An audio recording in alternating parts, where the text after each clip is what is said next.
इस देश में रहना है तो जय श्री राम बोलना पड़ेगा, क्योंकि इस देश के लोगों ने पिछले कई वर्षों से राम भगवान जी के मंदिर के लिए जो आस्था लगा के बैठी थी, इनके नसीब में नहीं थी। वो जिन्होंने, राम जी ने खुद ये क्या निश्चिंत करेंगे राम भगवान के मंदिर को और राम भगवान जी के समय का, ये तो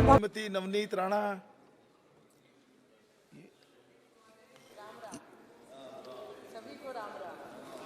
आज जय श्री राम।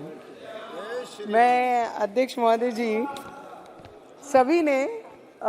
कई वर्षों से सुन रहे हैं, हमारे तो लोगों का जन्म भी नहीं हुआ होगा, इतने वर्षों से राम जी का वनवास इस देश के प्रत्येक नागरिक ने, और हमने तो सोशल मीडिया के माध्यम से अभी पिछले कई वर्षों से हमने राम जी के मंदिर के बारे में, उनके इतिहास के बारे में सब पढ़ना लिखना सबने शुरू किया। कई ऑपोजिशन के लोगों ने हमेशा, मोदी जी पिछले 10 वर्षों से ये देश में एज ए प्रधानमंत्री जी काम कर रहे हैं, तो उनको हमेशा ही चिढ़ाते थे राम जी का नाम लेके कि राम भगवान के नाम से आपने अपने एजेंडा में डाला था, अब क्या हुआ, कब तारीख बताएंगे, कब राम भगवान का मंदिर बनाएंगे। तो मुझे लगता है ऐसे बदनसीब लोग बहुत कम होते हैं दुनिया में, जिनके पास 50-60 वर्ष रहने के बाद रामलला का मंदिर नहीं बना सके, ना ही राम भगवान को उनकी जगह पे स्थापित कर सके। और ऐसे भी कई लोग होते हैं हमारे देश के प्रधानमंत्री जी जैसे, जो 10 वर्षों में तारीख भी बताई, मंदिर भी बनाया और भव्य पूरे विश्व में हमारी आस्था को कहीं मरने नहीं दिया, और मंदिर को स्थापित करके मंदिर भगवान के, राम भगवान के मंदिर में उनकी पूजा आस्था भी हुई। मैं ये बताना चाहती हूँ सर, राजा कैसा होना चाहिए, तो राजा भगवान राम जी जैसा होना चाहिए। भाई कैसा होना चाहिए, तो भाई लक्ष्मण जी जैसा होना चाहिए। लोकतंत्र के राजा कैसा होना चाहिए, तो हमारे देश के प्रधानमंत्री जी जैसा होना चाहिए। ये देश का बच्चा बच्चा कह रहा है सर, ये हमारी आवाज नहीं, इस देश में रहने वाला हर व्यक्ति जो भगवान में आस्था रखता है, जिनका विश्वास है राम भगवान जी के लिए, जिनकी आंखों में आस थी कि कोई ऐसा आएगा जिनके हाथ से ये होगा, और लोकतंत्र का मजबूत करने वाले भाई कैसे होने चाहिए, तो इस देश के गृह मंत्री अमित शाह जी जैसे होने चाहिए। सर, अभी मैंने एक ओवीसी जी को बोलते सुना कि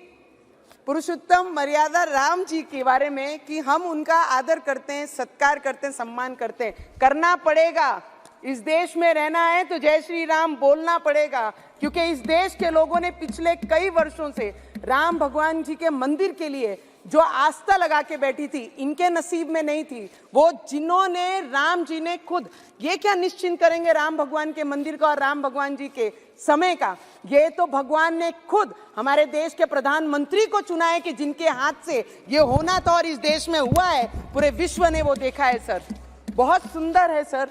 4 लाइन कहना चाहूंगी मैं कि तब राम मिले थे लक्ष्मण को सेवा में, अब राम मिले हैं राष्ट्र के सेवा करने से। तब राम मिले थे भारत को शासन करने में, अब राम मिले हैं अपने राष्ट्र धर्म निभाने में। तब राम मिले थे बजरंग बली के सीने में, अब राम मिले हैं राम के नाम जप करने में। तब राम मिले थे शबरी की झूठे बेर खिलाने में, अब राम मिले हैं भूखे को भोजन करने से। तब राम मिले थे, और आज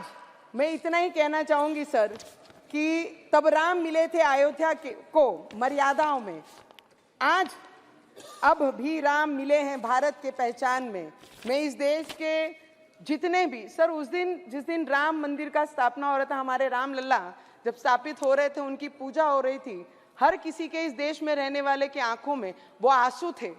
कि आज तक हम अपने घरों में रह रहे हैं, हिंदुस्तान में रह रहे हैं, अपने छतों में हैं, पर जिस भगवान के आस्था पे ये पूरा देश चल रहा है, उनको ही हम उनका घर नहीं दे पाए। पर ये पिछले 10 वर्षों में जो चमत्कार इस देश ने किया है, आने वाले समय में वो उससे भी ज्यादा बड़ा चमत्कार हमारे देश के प्रधानमंत्री और जिनका भी योगदान ये मंदिर के लिए है, सभी कार सेवक, सभी संत, सभी महाराज, जिन्होंने भी आस्था बांध के रखी थी। ऐसे कई संत हैं जिन्होंने 35 वर्ष उस टीन के झोपड़े में रखकर राम जी की पूजा की है। तो मुझे लगता है उन सभी को दिल से नमन करना चाहूंगी। हम इतने बड़े नहीं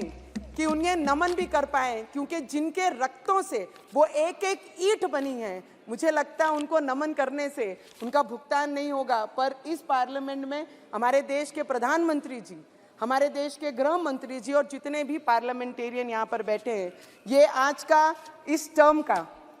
इस समय का आखिरी पार्लियामेंट स्पीच हमारा सभी का है। तो सभी हमारे आदरणीय पार्लियामेंटेरियन से, आपसे स्पीकर साहब, हमारे बिरला साहब से, हमारे मंत्री जी से, सबसे मैं आशीर्वाद लेंगे कि इस मैदान में उतरे हैं तो जय श्री राम का नारा लेके फिर वो मैदान उसी तरीके से हमारे देश के प्रधानमंत्री फतेह करेंगे। इतनी ही प्रार्थना मैं राम भगवान से करती हूँ और सभी से आशीर्वाद लेती हूँ। जय श्री राम।